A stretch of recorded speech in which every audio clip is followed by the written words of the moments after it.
네, 감사합니다. 좀 크네요, 소리가.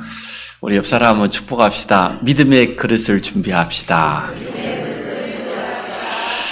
제가 지금까지 신앙생활을 하면서 가만히 보니까 하나님 앞에 크게 쓰임받는 사람은 일단 믿음이 다릅니다. 다 같은 믿음이 아니에요. 또 그 사람은 믿음의 그릇이 달라요.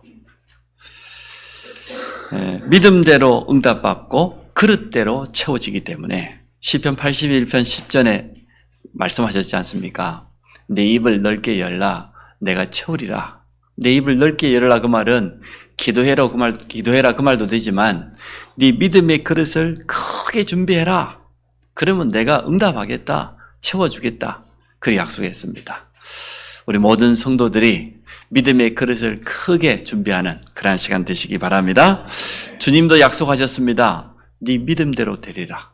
그건 주님의 약속이잖아요. 결국은 우리가 어떠한 믿음을 가지고 있는 건 참 중요합니다.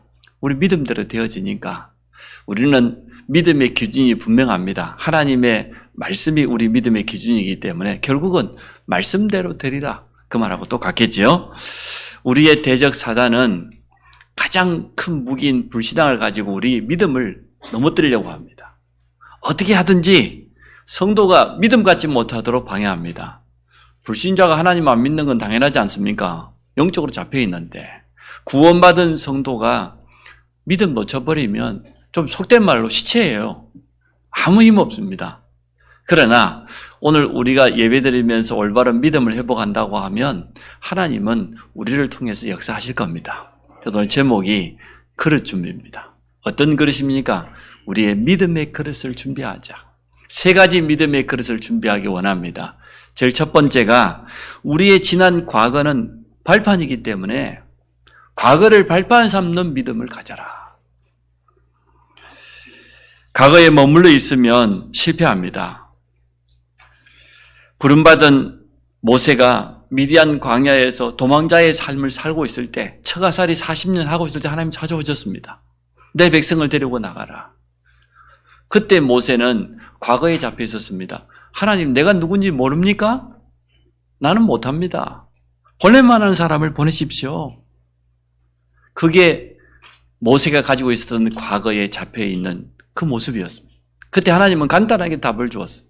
내가 너와 함께 하겠다. 혹시 이 자리에 지난 과거 때문에 힘들어하는 분 있습니까? 이 말씀을 붙잡으시기 바랍니다. 창조자 하나님께서 함께 하시겠다. 하나님이 우리를 통해서 직접 일하시겠다고 분명히 약속했습니다. 우리가 누구나 다 실수할 수 있지만 그 과거의 실수에 머물러 있으면 앞으로 나아갈 수가 없습니다. 이스라엘이 애굽에서 430년 노예 생활했던 그런 아픈 상처가 있는데 그건 돌이키면 됩니다. 깨달으면 됩니다. 하나님께서 우리 조상 아브라함에게 주셨던 가나안의 언약이 있는데 우리는 그동안 그거 놓치고 살았었다. 우리가 이 애굽 땅에 들어올 때는 선교의 사명을 가지고 왔어야 되는데 요셉이 죽고 난 이후에 그 사명 다 놓쳐버리고 어쩔 수 없이 노예되었으니까 깨달으면 됩니다. 돌이키면 됩니다. 우리에게도 과거에 실패했던 경험들이 누구나 있습니다. 우리는 다 부족하잖아요. 연약한 부분이 다 있습니다. 이것 때문에 불신앙한다고 하면 계속해서 사단의 통로가 되어집니다. 성도들 가운데 너무 자존감이 낮고 비교의식, 열등감, 틀린 생각, 틀린 감정 거기 갇혀 사는 사람을 보면 안타까워요. 하나님은 우리를 새로운 피조물로 바꿔버렸습니다. 지난 과거에는 그렇다 치고 지금은 하나님의 성령께서 나와 함께 하시는 가장 축복된 존재가 되어졌는데 현재의 내 모습을 놓쳐버리고 과거에 묶여 살아가면 되겠습니까? 오늘 여러분 새로워지시기를 주의 이름으로 축복합니다. 지난 과거는 전부 하나님 주신 발판이다. 과거를 발판 삼게 되어지면 그게 축복의 통로가 되어집니다. 저도 과거에는 별 볼 일 없는 인생이었습니다. 되는 게 없었습니다. 내놓을 만한 게 아무것도 없었습니다. 그래서 저도 참 굉장히 열등감이 많았던 사람이었어요. 근데 복음 깨닫고 보니까 성경에는 새로운 피조물이라고 그랬어요. 우리를 하나님의 자녀라고 그랬습니다. 성령께서 함께 하시는 완전한 신분을 허락해 주셨습니다. 지난 과거에는 종교생활하면서 열심히 특심히 했지만 확신도 없지요. 응답도 없지요. 문제만 생기면 죄의식에 빠지고 또 회개되는 줄 알고 금식하고 그렇게 엉터리였습니다. 복음 받고 보니까 내가 너무나 한 가지 복음을 잘 몰라. 그리스도 복음을 깨닫고 보니까 내 인생이 완전 달라져 버렸어요. 한 가지를 내가 몰랐어요. 6월절 어린 양 주인공이 그리스도로 말미암아 이스라엘 백성은 이제는 지난 과거를 다 끝내버린 겁니다. 이제 새롭게 시작하면 되어집니다. 복음 가지고 믿음으로 시작해야 됩니다. 그래서 복음은 새로운 시작이에요. 6월절은 새로운 시작입니다. 이스라엘 백성이 과거에 매여 있으면 절대로 안 됩니다. 구원받은 성도가 과거를 발판 삼아야지 과거에 매여 있으면 절대로 안 돼요. 그 토크쇼의 여왕이라는 오프라 윈프리가 이렇게 말했습니다. 과거에 상처가 있냐? 그건 당신의 미션이다. 당신은 과거에 아픔이 있냐? 남다른 그 실패의 경험이 있냐? 그건 당신의 미션이다. 이렇게 말했어요. 사생아로 자기가 태어났습니다. 할머니 손에 자랐습니다. 9살 때 사촌 오빠한테 성폭행 당했어요. 자기는 되는 게 없었어요. 얼마나 힘들었는지. 그랬던 이 오프라 윈프리가 말이에요. 토크쇼의 여왕이 될 만큼 완전 성공했습니다. 그 자기 과거의 그 아픈 상처를 상처로 남겨두지 아니하고 하나님이 내게 주신 미션이라고 생각하고 보니까 나처럼 이렇게 어려움 당한 후대들이 많지 않겠냐. 아버지가 직접 찾아갔습니다. 찾아가서 여학생들을 위한 학교를 지었습니다. 기숙학교를 만들었습니다. 그래서 아이들에게 교육과 함께 꿈을 주고 희망을 주고 자기 숨겨져 있는 달란트를 발견해낼 수 있도록 자기 인생이 완전 바뀌어졌어요. 어디를 가든지 환영받는 사람이 되어졌어요. 자기 과거의 그 아픈 상처를 상처로 남겨두지 아니하고 발판으로 삼고 뛰어올라 버린 거예요. 많은 사람 앞에 영향을 주는 그런 사람이 되었습니다. 확실한 언약 없는 사람들도 이렇다고 하면 오늘 이 자리에 있는 우리 모든 성도들은 여러분의 과거를 통해서 미션을 발견하기를 원합니다.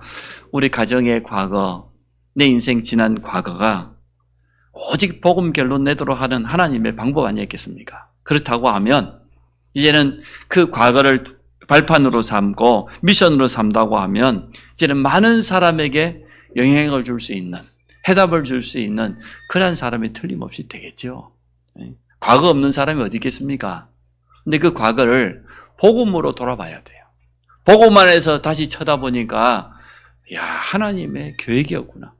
하나님은 이러한 과거의 나를 오늘 이렇게 바꾸어 쓰시기 위해서 또 이러한 미션을 나에게 주시기 위해서 7명의 렘넌트의 과거는 어려움이 참 많았습니다.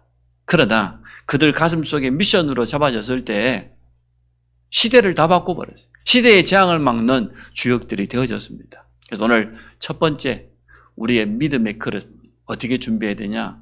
내 지난 과거는 발판이요 하나님이 주신 미션이다.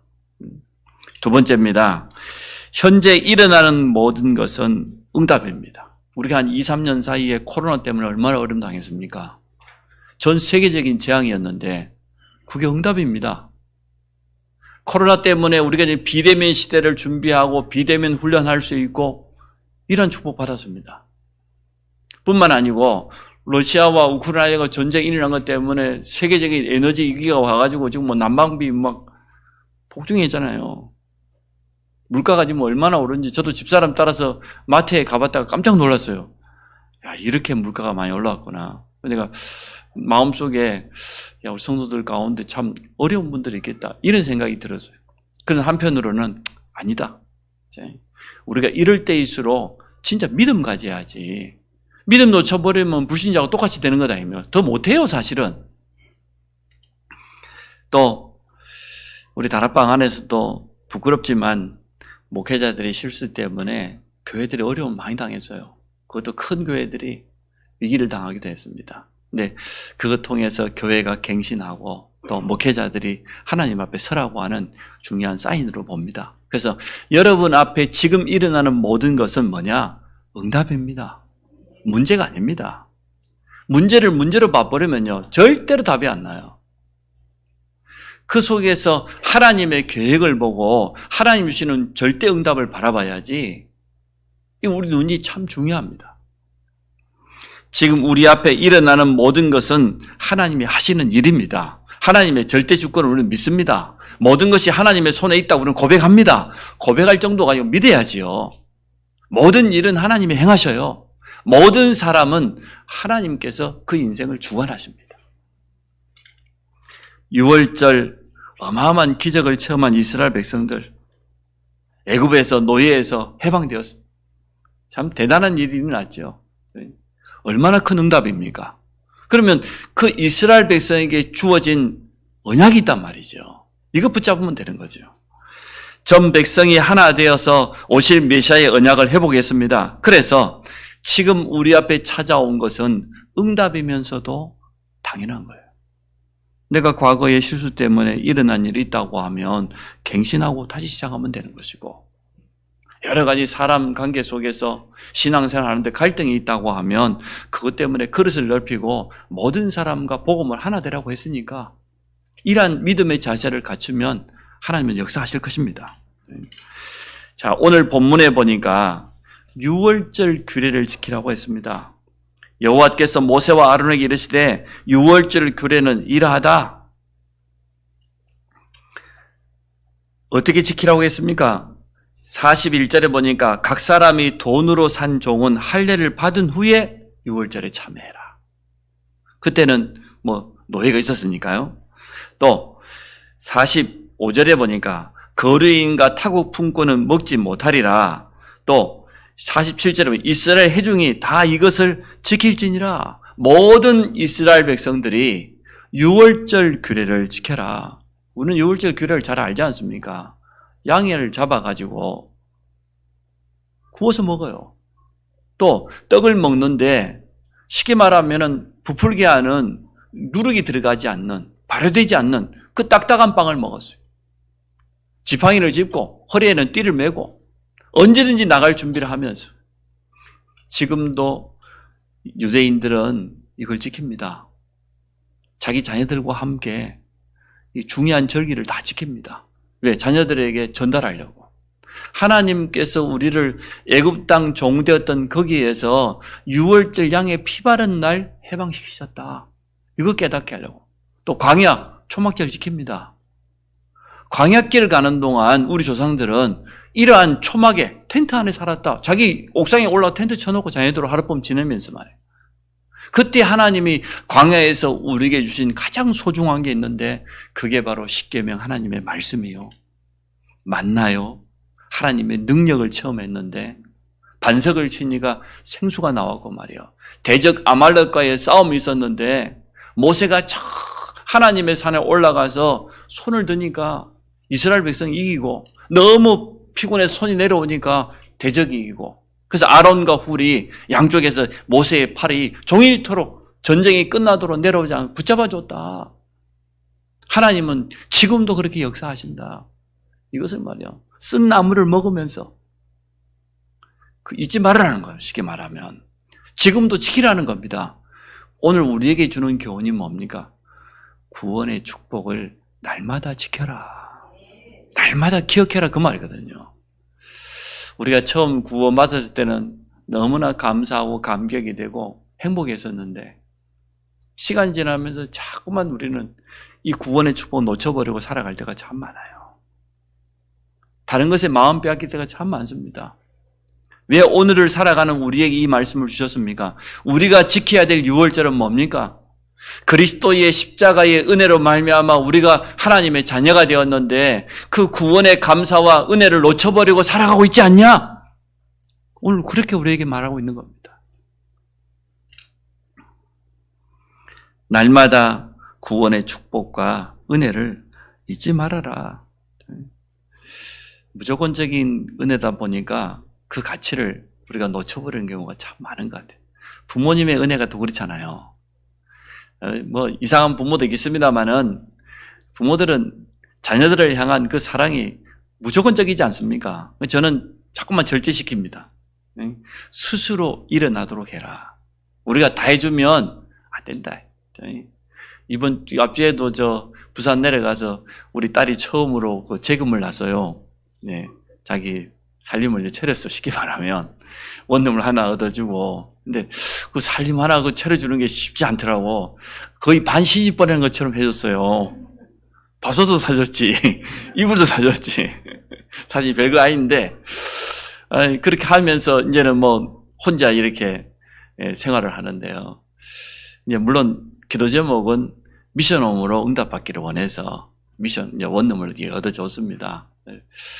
보니까 하루 저녁 같이 가서 우리 둘째 아들하고 4명이서 같은 방에 자보니까 방은 좁고 또 뭐 예풍도 있고 그래요. 뭐 형편에 따라 얻다 보니까 뭐 그리 된 거죠. 그죠? 그래서 집사람이 또 처음으로 딸이다 보니까 더 그러겠죠. 혼자서 잘 해야 되는데 걱정하지 마라. 잘할 것이다.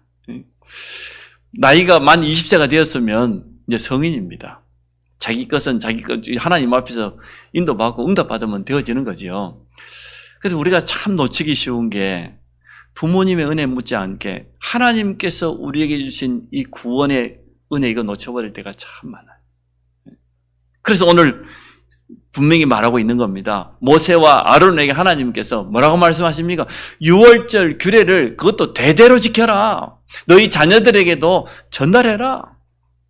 새 절기의 축복을 절대로 잊지 말으라고 광야길 간 이스라엘 백성들에게 말씀했지 않습니까? 그 첫 번째가 6월절 구원입니다. 여호와께서 이스라엘 백성을 오늘 마지막 절 51절에 보니까 애굽 땅에서 인도하여 냈다 그랬고 후대들까지 함께 이것을 지키라고 분명히 말씀했습니다. 그래서 우리가 두 번째 준비해야 될 믿음의 그릇은 뭐냐? 지금 오늘 우리 앞에 일어나는 모든 것은 뭐냐? 응답이다. 지난 과거는 발판이요 우리에게 주신 미션이라고 하면 내 앞에 일어나는 좋은 일이 되었던 안 좋은 일이 되었던 그 모든 것은 전부 하나님이 하시는 이것이고 나에게는 가장 중요한 응답이 될 줄로 믿습니다. 마지막으로 세 번째, 이제는 그릇을 준비해야 됩니다. 다가올 미래가 분명히 있으니까 많은 과학자들이 말하고 또 많은 뛰어난 지식인들이 미래를 예언합니다마는 또 많은 종교에서 말하고 있습니다마는 그건 답이 아닙니다. 성경은 우리에게 분명히 말해주고 있습니다. 마지막 때 일어날 일들 그리고 그 이후에 우리 주님이 재림지로 오실 것을 분명히 약속하고 있습니다. 그러면 지금부터 우리가 주님 앞에 서는 그날까지 우리 남은 인생을 놓고 굉장히 준비하면서 기도해야 되죠. 모세가 그랬던 것처럼 하나님 내 남은 날이 얼마인지 내가 알 수 있도록 계수할 수 있도록 지혜를 주십시오. 이렇게 모세가 기도했지 않습니까? 여러분도 그렇게 기도하시기 바랍니다. 우리가 나이가 40대고 50대고 60대고 그러면 다 달라지잖아요. 그때그때 달라져요. 어른들 말이 맞는 것 같아요. 나이 40대면 40km 달리는데 나이 70대면 인생이 70km로 막 달려간다더니 그 말이 맞아요. 아직 제가 70이 안 돼봐서 모르겠습니다만은 벌써 한 달 금방 갔잖아요. 뭐 모를 겁니다. 자라나는 지금 이 청소년들은 세월이 빨리 갔으면 하려는지 모르겠지만 이 자리에 앉아 계시는 대부분의 어른들은 그렇지 않을 거예요. 야, 이렇게 세월이 빨리 갑니다. 미래에 응답받을 그릇을 준비해야 되겠습니다. 앞으로 받을 응답이 준비되어 있기 때문에 지금 출애굽이라고 하는 이 구원으로 끝나는 게 아니고 구원받은 성도가 앞으로 받아야 될 분명한 응답들이 예비되어 있단 말이죠. 이것을 이제는 담을 수 있는 그릇을 우리가 준비해야 되겠습니다. 광야길 40년이 사실은 어려워요. 광야길이 쉽습니까? 생각을 해보십시오. 그 사막 한가운데를 걸어가는데 얼마나 덥고 힘들고 말이야 목마르고 지치고 그러겠어요. 우리가 구원받고 난 다음에 바로 그냥 천국 가버리면 어찌 보면 참 좋은데 사실 우리 신앙생활 해나가다 보면 많은 어려움이 있습니다. 때로는 위기가 찾아오기도 합니다. 그래서 지금부터 여러분 믿음의 그릇을 든든히 준비하시기 바랍니다. 하나님은 지금 역사하시거든요. 틀림없이 살아계신 하나님이신데 신앙생활을 할 때에 우리가 언약을 제대로 붙잡아야 될 이유가 여기 있습니다. 광야 40년 동안은 왜 하나님께서 광야를 머물게 했습니까? 일주일이면 성인이 빨리 걸어가면 걸어갈 수 있는 길인데도 불구하고 왜 그랬을까요? 지난 430년 동안 노예 생활했던 그 체질을 전혀 버리지 못해요. 그거 가지고는 가나안 땅 들어갈 수 없습니다. 조그만 문제만 생기면은 염려하고 불평하고 불만하고 모세를 향하여서 대적하고 그거 가지고 가나안 땅 들어가면 가나안 땅 살릴 수 있겠습니까? 안 됩니다. 우리도 마찬가지입니다. 저 불신 현장, 사단이 완전히 장악하고 있는 현장을 살리려고 하면 우리 믿음도 준비되어져야 돼요. 훈련이 필요합니다. 틀린 각인 뿌리 체질을 가지고 살아왔던 지난날의 삶이 있었기 때문에 이것을 바꾸기를 하나님께서 원하시는 겁니다. 그래서 그 광야를요, 금방 지나갈 수 있는 데를 뺑뺑 돌렸어요. 또 광야에서 뭐 만들라고 합니까? 언약궤를 만들고 그 언약궤 속에다가 3가지를 담아라. 나중에는 언약궤를 모실 수 있는 성막까지 지어라. 아니, 지금 광야길을 계속 움직여서 가야 되는데, 그 어려운 길을 가는데, 하나님은 좀 취미가 좀 이상하시죠? 근데 의미가 있습니다. 언약궤 속에 3가지이지 않습니까? 우리가 잘 알고 있는 것처럼. 모세가 직접 하나님께로 받았던 그 돌판으로 기록되어 있는 말씀. 하나님 말씀 따라가야 됩니다. 신앙생활은요, 다른 것 따라가면 절대로 안 됩니다. 구원받은 성도가 말씀 따라가면은 인도받게 되어 있어요. 하나님의 말씀은 반드시 성취되기 때문에. 그리고 구원받은 성도는 뭘 체험해야 됩니까? 능력을 체험해야 되는데 하나님의 능력을 체험하기를 원합니다. 그래서 아론의 싹이 났던 그 지팡이를 언약궤 속에다가 담아놓은 겁니다. 증거로. 우리 인생은 하나님의 능력이 아니고는 한 치 앞도 살아갈 수 없어요. 우리는 늘 한계가 있습니다. 그리고 3번째가 뭡니까? 40년 동안이나 그 먹었던 아침마다 그 하나님께서 내려주었던 그 만나를 담은 항아리. 그 3가지가 언약궤 속에 담겨 있었습니다. 그리고 그 언약궤를 모실 수 있는 성막을 직접 지어가지고 메고 다니면서 제사장들이. 이게 오늘날 살아가는 우리에게 주는 교훈입니다. 날마다 하나님의 말씀을 따라가라는 거예요. 다른 거 따라가지 말고 하나님의 말씀에다가 귀를 기울이라는 겁니다. 또 날마다 하나님의 능력을 체험해라. 만나를 통해서 하나님의 은혜를 날마다 체험해라. 그게 광야길에 이스라엘 백성이 하나님 주신 교훈인데. 자, 가나안에 오실 메시아의 축복이 준비되어 있습니다. 가나안 땅 7족속과 31명의 왕을 살고 있습니다. 그들을 살리러 지금 가는 것 아닙니까? 앞으로 우리와 우리 후대들을 통하여서 237 나라가 살아날 것이고 전 세계 5천 종족은 한 번도 복음 들어보지 못하고요. 미신과 주술문화 완전 흑암 가운데 장악되어 있습니다. 그들을 살릴 주역으로 하나님께서 우리를 부르셨기 때문에 그렇습니다. 하나님이 사용할 수밖에 없는 믿음의 사람으로 후대들이 준비되어야 될 줄로 믿습니다. 우리 오후 예배를 우리 태민이 도래배로 드립니다. 제가 예배하자고 그랬어요. 코로나 때문에 몇 년 동안 돌이 왔는데도 우리 랩런트도 그동안 도래배도 못하고 막 지나가거든요. 왜냐? 우리 후대들에게 언약 전달할 수 있는 가장 좋은 기회가 사실 도래배인데, 그래서 제가 기도하면서 하자 그랬어요. 성도들과 함께 또 예배드리고 또 성도들이 축복하고 기도하고 그래야 될 또 기회인 줄로 믿고 여러분 기도해 주시기 바랍니다. 자, 3가지 뜰에 있는 성전은 반드시 응답될 것입니다. 우리의 미래입니다. 언약 잡고 기도하는 사람은 응답받게 되겠지요. 또 우리가 응답받게 되면 후대들이 보게 되겠지요. 후대들을 통하여서 정말 실제로 현장이 살아나는 그런 증거를 보게 되겠지요. 어떤 회사가 말이에요. 일부 강사를 초청해가지고 이제 자기 직원들을 이제 새로운 교육하려고 기회를 삼으려고 강사가 와서 이렇게 말하는 거예요. 우리 인생에 가장 소중한 금이 3가지가 있다. 건강에 가장 소중한 금이 뭡니까? 소금. 이게 뭐 부족해도 안 되고 넘쳐도 안 되고, 그것도 우리 인생에 필요한 금이 또 있다. 우리가 살아가는데 필요한 물질, 황금. 그런데 그 두 가지보다 더 중요한 건 뭐냐? 과거는 지나갔고 미래는 오지 않았으니까 뭐예요? 지금. 아, 맞다. 자기 부인한테 카톡을 보냈어요. 여보, 우리 인생에 가장 중요한 금이 세 가지가 있는데, 소금, 황금, 지금. 내가 황금은 못 주겠고 지금부터 열심히 살아보자. 그래서 부인이 금방 답이 때리고 왔어요. 카톡 답장이 왔어요. 나는 더 중요한 금이 있다. 현금, 지금, 입금. 쉽게 말해 현금을 지금 입금해 달라는 거죠. 남편이요, 눈치를 챘어요. 자기 용돈 꽂혀놓은 거. 요즘은 카톡이 참 좋아요. 바로 송금이 되니까 카톡으로 바로 보냈어요. 그래서 또 남편이 답장을 보냈습니다. 조금, 입금, 지금.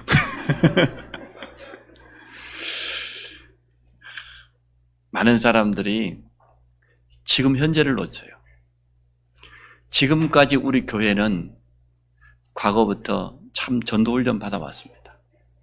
현장 살릴 수 있는 준비를 지금까지 잘해왔습니다. 맞죠? 지난 과거는 우리의 발판입니다. 또 앞으로 하나님은 틀림없이 237과 5청족을 살릴 것이고 그것 때문에 세 가지 뜰이 있는 성전을 허락해 줄 겁니다. 문제는 뭐냐? 지금입니다. 지금 오늘 우리가 믿음의 그릇을 준비한다고 하면, 넓힌다고 하면 하나님은 틀림없이 역사하실 겁니다. 이미 유월절 양의 피를 바르고 애굽에서 빠져나온 이스라엘 백성들에게 왜 유월절을 또 지키라고 할까요? 후대들까지, 그것도 돈 주고 산 종들까지도 이 유월절 규례에 참여하라고 왜 그렇게 말씀하셨을까요? 절대 놓치지 말아야 될 게 있다. 하나님께서 우리에게 주신 그 구원의 은혜와 그 축복은 일평생 살아가면서 절대 놓치지 마라. 광야길 가면서도 그 절기를 대대로 지키고 후대에게 전달해라고 말입니다. 오늘 이 축복을 여러분이 누리시기 바랍니다. 우리가 구원은 공짜로 받았지만 신앙생활은 이 구원의 축복을 늘 누려야 됩니다. 그리고 우리 후대들에게 반드시 보여주고 전달해 줘야 됩니다. 그러면 미래는 틀림없이 바뀌게 되어 있습니다. 우리 모든 성도들이 이 응답 받기를 주의 이름으로 축복합니다. 하나님, 모든 성도들이 오늘 유월절을 통하여서 믿음의 그릇을 준비할 수 있도록 축복해 주심을 감사합니다. 우리 교회가 지금까지 성경적인 전도운동 때문에 모든 것을 내려놓고 하나 되게 하신 거 너무 감사합니다. 훈련받았던 모든 것을 가지고 이제는 미래에 응답받을 수밖에 없는 도전을 새롭게 시작할 수 있도록 축복하여 주옵소서. 예수 그리스도 이름으로 기도합니다. 아멘.